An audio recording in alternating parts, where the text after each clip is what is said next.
উত্তম ব্যবস্থাপনায় carp fighting মাছ চাষ করি, অল্প সময়ে অধিক মুনাফা ঘরে তুলি।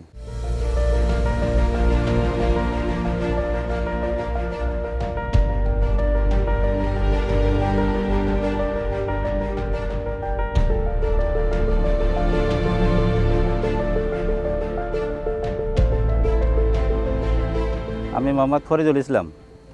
আমি অনেক বছর ধরে সনাতন পদ্ধতিতে মাছ চাষ করতাম। খাওয়া দাওয়ার খরচ দিয়ে বাদ দিয়ে আমার খুব লাভ থাকতো না।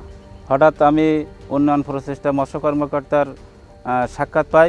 সাক্ষাৎ পাওয়ার পরে উনি আমাকে কার্প ফাইটিংয়ের মাছ চাষের পরামর্শ দেয়। আমি সেই অনুযায়ী মাছ চাষ করি এবং যথাসময়ে খাদ্য দিই। আমার আগে হলো মাছ ঘন ঘন অক্সিজেন ফেল করতো। ভাই আমাকে পরামর্শ দেয় অক্সিজেন বোলার মেশিন সেট করলে মাছ আর অক্সিজেন ফেল করবে না। আমি সেই পরামর্শ দিয়ে অক্সিজেন মেশিন কিনি। যখনই মাছ ভাসে তখনই অক্সিজেন মোটর খাটাই দিই এবং মাছ ভাসা বন্ধ হয়ে যায়। এতে আমার মাছের মরার হার অনেক কম, একমাত্র বললে নাই। তাতে আমার উৎপাদন এখন অনেকটা বেশি, মাছ তাতে দ্রুত বড় হয়। এতে আমার আগের চেয়ে লাভ অনেকটা বেশি হচ্ছে। আমি এতে উন্নয়ন প্রচেষ্টাকে ধন্যবাদ জ্ঞাপন করছি।